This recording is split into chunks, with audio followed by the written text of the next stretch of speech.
Hachette Audio presents True Blue, written by David Baldacci, read by Ron McClarty.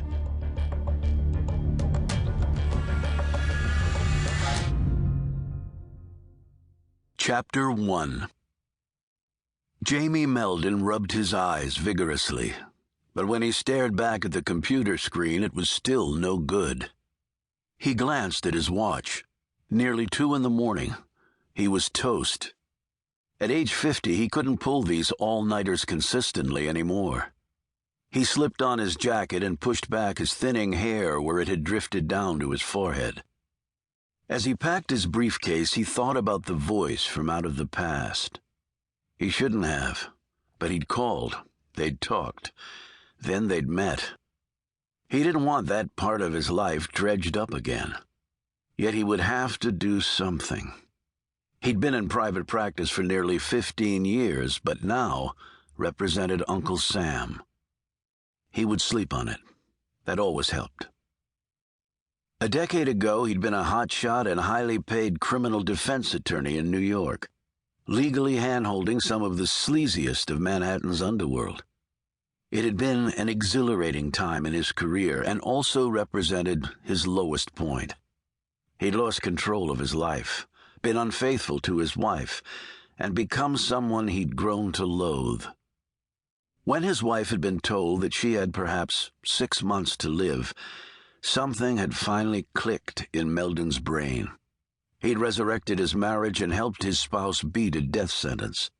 He'd moved the family south, and for the last 10 years, instead of defending criminals, he was sending them to prison. Everything about that felt right, even if his financial circumstances weren't nearly as rosy. He left the building and headed home. Even at 2 a.m., there was life in the nation's capital. But once he got off the highway and rode through the surface streets toward his neighborhood, it grew quiet, and he grew more drowsy. The blue grill lights flashing off his rear-view mirror jolted him to alertness. They were in a straightaway not a half-mile from his house, but one bordered on both sides by trees. He pulled off the road and waited. His hand slid to his wallet, where his official credentials were contained.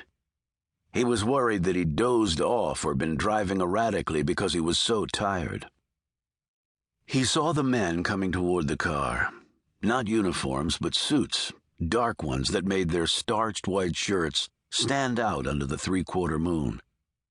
Each man was about 6 feet tall with an athletic build, clean-shaven face and short hair. At least that he could make out under the moonlight. His right hand gripped his cell phone and he punched in 911 and kept his thumb poised over the call key. He rolled the window down and was about to hold up his official creds when one of the other men beat him to it. FBI, Mr. Meldon. I'm Special Agent Hope, my partner Special Agent Riger. Meldon stared at the ID card and then watched as the man flicked his hand and the familiar FBI shield appeared on the next slot in the leather holder. I don't understand. What's this about, Agent Hope? Emails and phone calls, sir. With whom? We need you to come with us. What? Where? WFO. The Washington Field Office? Why?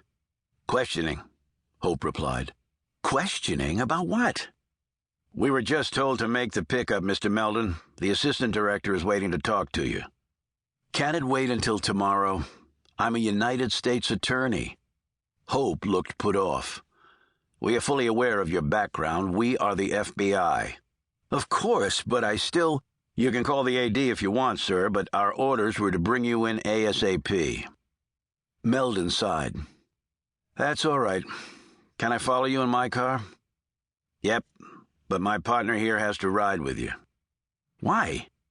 Having a highly trained agent riding shotgun for you is never a bad thing, Mr. Meldon. Fine. Meldon slipped his phone back in his pocket and unlocked the passenger door. Agent Riger climbed in next to him while Hope walked back to his car. Meldon pulled in behind the other car.